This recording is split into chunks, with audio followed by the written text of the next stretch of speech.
Hey, hey everybody. So it's Ranger Eric again today for our Friday 15 at 2:15. We're gonna meet you every Friday right here. So with something special, it's gonna be me or any number of other people, and who knows? Maybe we'll get you on live here at Seed for our Friday 15. So today I wanted to, I was inspired by that.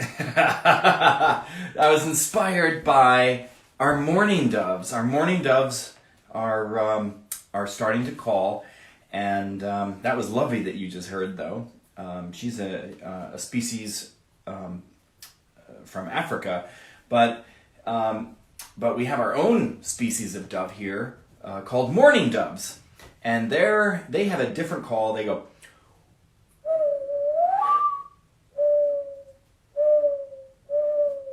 like that. Those birds are doing their little love calls, and that's another sign of spring that's happening. So I'm getting excited that spring is on its way here, and love is in the air, and even Lovey is in the air.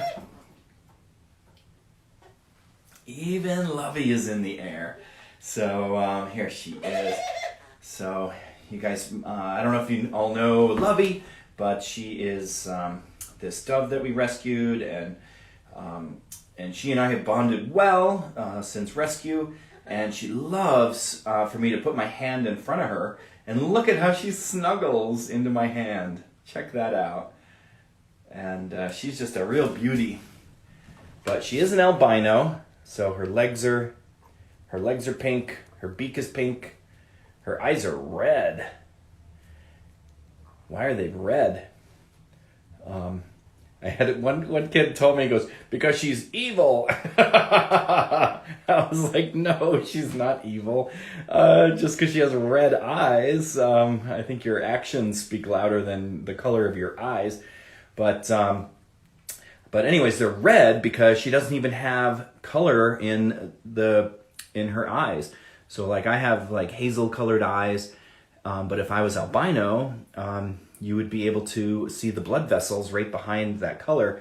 So you would see like red and pink, just like you do on Lovey. How you doing, Lovey?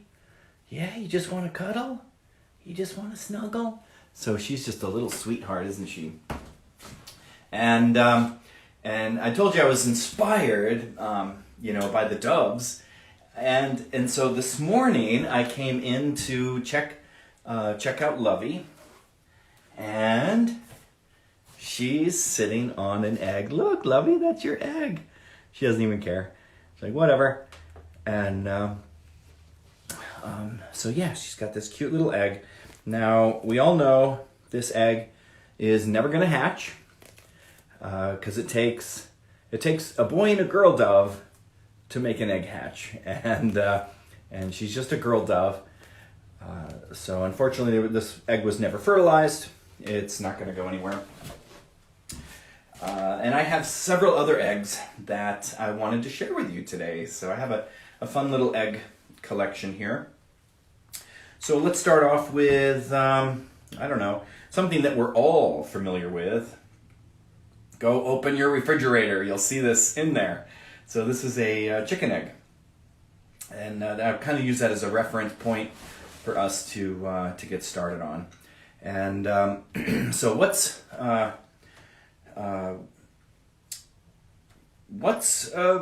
bigger than a chicken egg?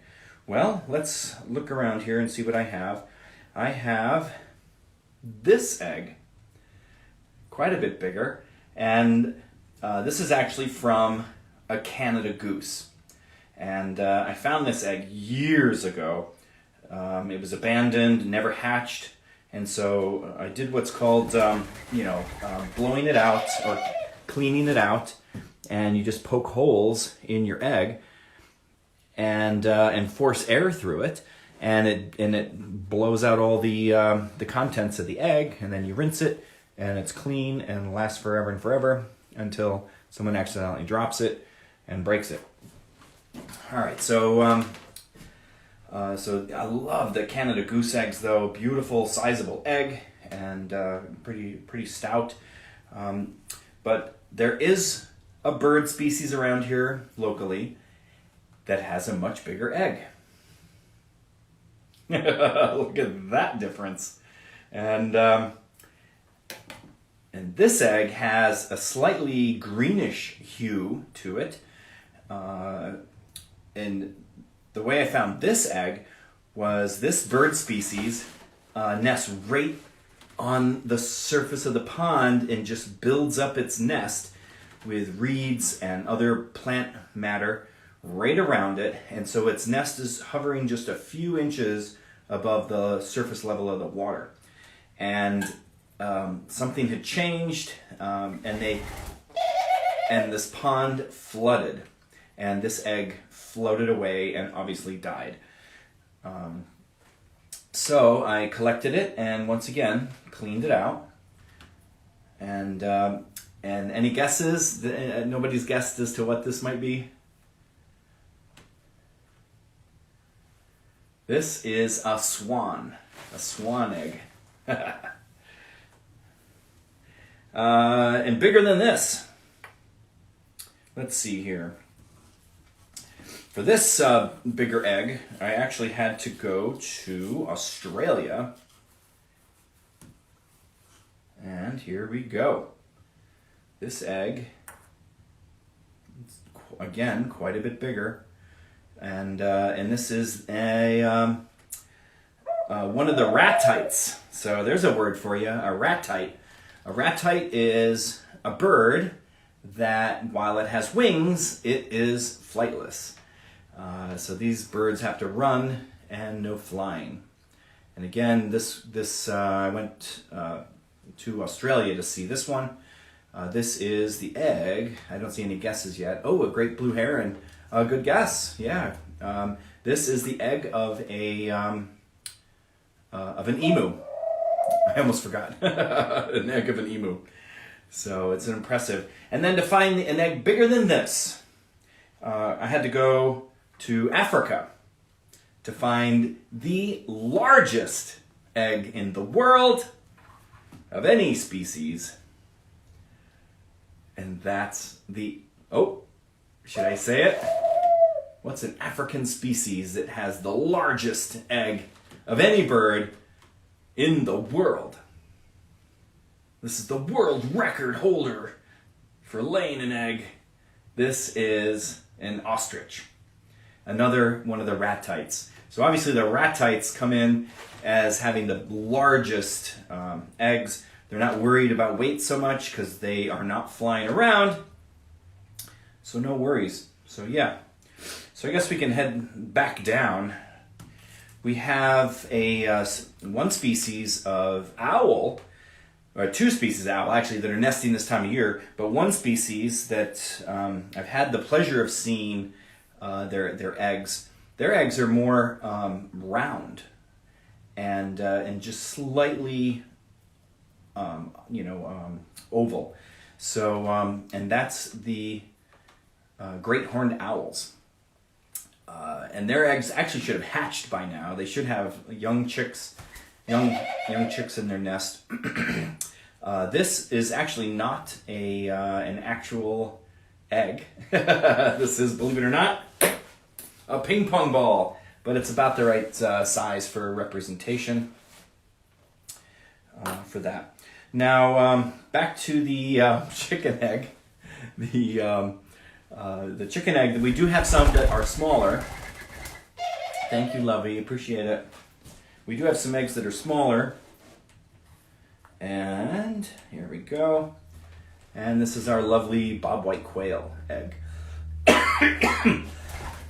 Lovey, you're stirring up dust in here. Who's in charge of dusting this room anyways?